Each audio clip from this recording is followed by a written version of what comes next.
बिस्मिल्लाहिर्रहमानिर्रहीम। मैं हूं आपका मेज़बान वसीम खान और आप देख रहे हैं प्रोग्राम ख़ास बात। नाज़रीन, आज की अहम तरीन ब्रेकिंग न्यूज़ हम आपको दे रहे हैं।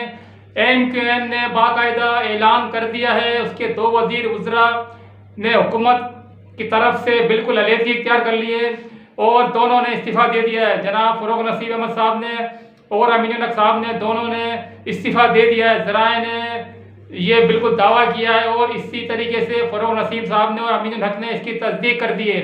नाज़रीन, बहुत बड़ा ब्रेक है, ये ब्रेक थ्रू है हुकूमत के लिए और अपोजिशन के लिए बहुत बड़ी कामयाबी है।